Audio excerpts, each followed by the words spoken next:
All right, some stocks on watch for Friday. PVA is one of them. Had a nice pop on Wednesday, and then kind of a quiet day today. But it's on long watch. It had a nice little bounce intraday and snuck up the rest of the day. So I like this one as a potential long with a proper intraday setup. NWSA, pan out a little bit. Nice volume today, and doesn't have much resistance above. So that one's on watch for a potential long. YOKU, kind of the same deal. Very nice volume. Broke out of a range today on pretty big volume, but looking for some continuation there. In that same vein, DANG, D-A-N-G, does not look bad over this recent high. Whenever you see this, though, it's real easy to get excited and say, hey, up over these, 13.10, 13, whatever those recent highs are. I'll have to look at them. But closed at its highs today, so closed very strong. 13.17 was the high from about a week ago. You always want to be careful because you want to look at, it's just run up pretty much 4 days straight to get there.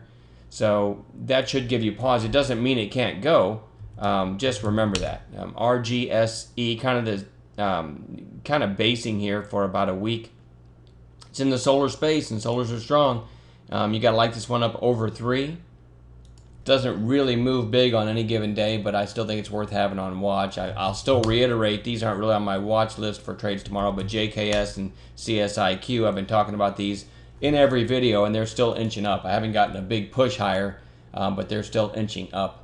ETP, this one, nice spike on Wednesday and a quiet day today. This one may just go and test these highs over 58 one of these days. So I'm watching that one. Today's high was 57.59, so over that could get something going. I'll put FRO back on bounce watch again. It didn't trigger today, just kind of flagging. KMX, CarMax gave us that bounce today. I'm not really looking to do anything with this tomorrow, but this one was on the video last night, and I just thought I'd take a minute here and show you how we played this one. Hadn't broken a previous day's high. If you watched the video last night, I told you I liked it over 50.30. Well, then let's go to the intraday and look what happened. I mean, right at the open, it rips through 50.30 and it's 51.23 in 10 minutes.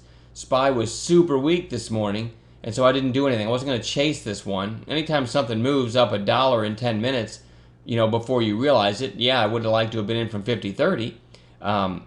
But when it moves that quickly and I didn't get in, then I had to wait for the pullback. So I called along literally right there at 50.47 on this pullback, and it ended up going up from there all the way to whatever it was, 51.62. That was my best trade of the day. Really nice pullback grab there. I'm going to throw NTAP back on watch, NTAP. Nothing that compelling here other than it's really doing a nice job holding. Go to 60-minute candles here. Holding this 35.50 area and had a very nice move a couple days ago. So if it holds again, I'm looking for a potential long on this one. Again, when you glance at the daily, there's nothing too compelling here. But we've had some nice trades. Even today, I mentioned a possible long trade right there. I said this one bouncing off support again.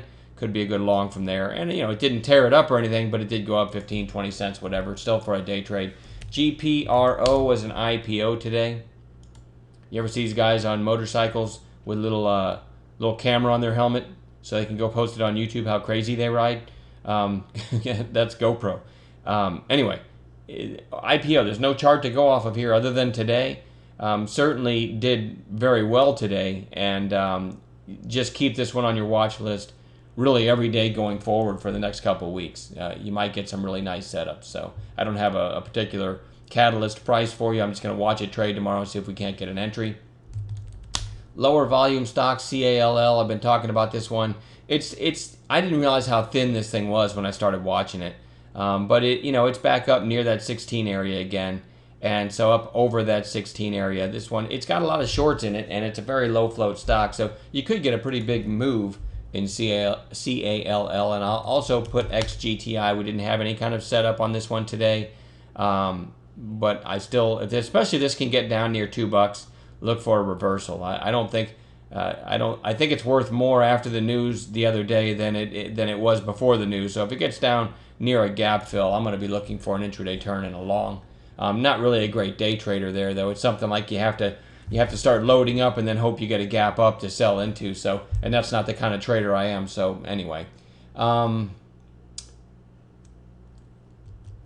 I think I'll leave it at that. I think that was the list, unless I skipped one by accident. I did last night. I didn't mean to, but we also play volume spikes when we spot them in the room. I had a guy make over $1,000 today. Arnius from our chat room said he made over $1,000 just on volume alerts. First Solar would be an example. A lot of us caught this one on that initial volume spike and ended up going up very nicely from there.